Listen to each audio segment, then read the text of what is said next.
Hello বন্ধুরা, চলে এলাম নতুন একটি কুকিং ভিডিওর সঙ্গে। আজকে তোমাদের মাঝে আমি শেয়ার করছি চিকেন মশলা বল। তো আগের দিন করেছিলাম প্লেন চিকেন বল।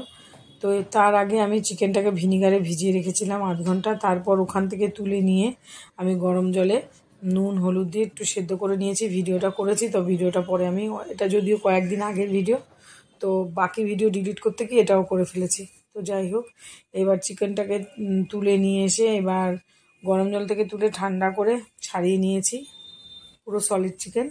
আর যেটা হাড় ছিল হাড় থেকে বাদ করে নিয়েছি।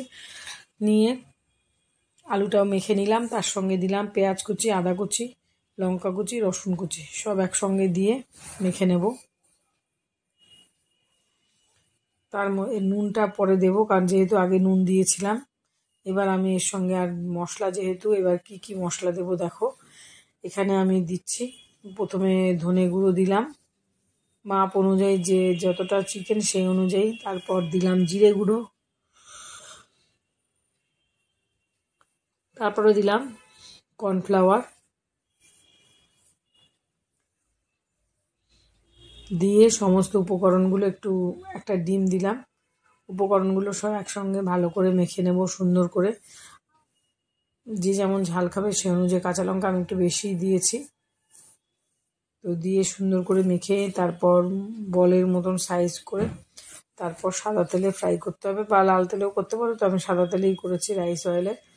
তো মাখা আমার হয়ে গেছে রেডি। এবার আমি গোল গোল করে নিচ্ছি একবারে, তাহলে ভাজতে সুবিধা হবে।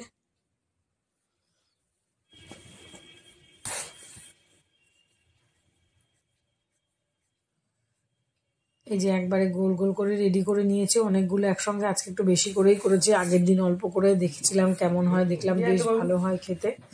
সেই জন্য আজকে আবার ছেলে বর দুজনেই বললো যে খাবে, তার জন্য এটা করেছি। এটা রাত্রেবেলা করেছিলাম একদিন, 3-4 দিন আগের ভিডিও এটা।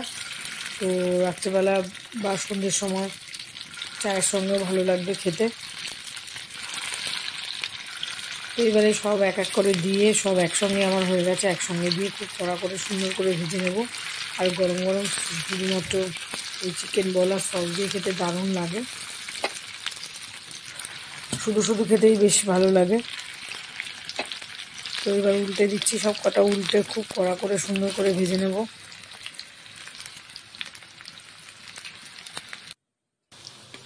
ব্যাস হয়ে গেছে, উল্টে দিয়েছি। এবার ওই পিঠটা হলেই সাইডগুলো আস্তে আস্তে ধীরে ধীরে, যেহেতু গ্যাসের হিটটা লো ফ্লেমে আছে, তো রেডি হয়ে গেছে আমার